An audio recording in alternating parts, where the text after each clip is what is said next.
रायपुर से बड़ी खबर है, जहां पे डीएमएफ और कोयला घोटाले के 6 आरोपी जेल से रिहा हुए हैं। कागजी कार्रवाई के बाद से जेल से रिहा हुए आरोपी बीते कल होनी थी आरोपियों की रिहाई। पूर्व आईएएस सौम्या चौरसिया, रानू साहू जेल से रिहा हुए हैं। समीर बिश्नोई, सूर्यकांत त्रिपाठी जेल से छूटे हैं। सुप्रीम कोर्ट से आरोपियों को मिली है बेल। 29 अगस्त को इस पूरे मामले में अगली सुनवाई होनी है। दोबारा से बीते 2.5 सालों से जारी है मामले की जांच। सौम्या चौरसिया, रानू साहू समेत 4 को जो है छत्तीसगढ़ से बाहर रहना होगा। जुल्फिकार ज्यादा जानकारी के साथ जुड़े हैं। जुल्फिकार, इन सभी को किस आधार पर जेल से रिहाई मिली है?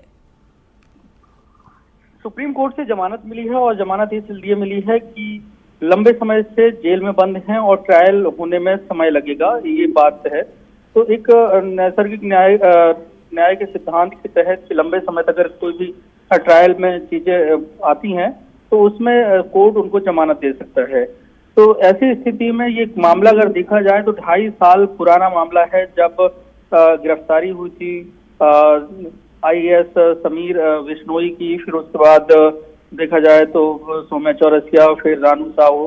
तो इस तरीके से क्योंकि भूपेश सरकार के दौरान जो भूपेश सरकार के बेहद करीबी अधिकारी थे और जो समय पे अलग अलग व्यापारियों से जुड़ा हुआ जो सिंडिकेट था, तो ये आरोप लगे थे कि छत्तीसगढ़ में घोटाले हुए हैं।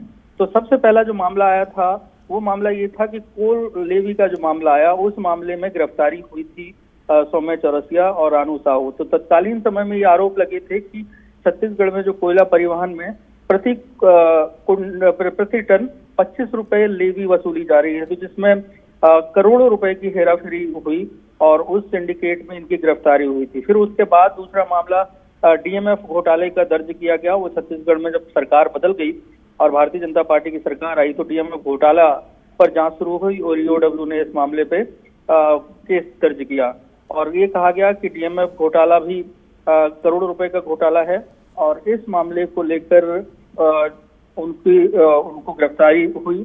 और हालांकि इसके पहले कोल लेवी मामले में सुप्रीम कोर्ट से जमानत मिल चुकी थी, लेकिन कल सुप्रीम कोर्ट से डीएमएफ मामले में भी जमानत मिली और हालांकि उनके वकील जो एडवोकेट फैसल रिजवी, उन्होंने कल ही कोशिश की थी कि कल उनकी रिहाई हो जाए, लेकिन कल रिहाई नहीं हुई और आज जेल से वो रिहा हो गए हैं और सभी जो रिहा हुए हैं वो अभी फिलहाल अपने घर गए हैं। लेकिन कोर्ट ने जो शर्त रखी है कि ये जितने लोग हैं जिनको रिहाई हुई है उनका पासपोर्ट जमा हो जाएगा और उन्हें छत्तीसगढ़ के बाहर रहना होगा।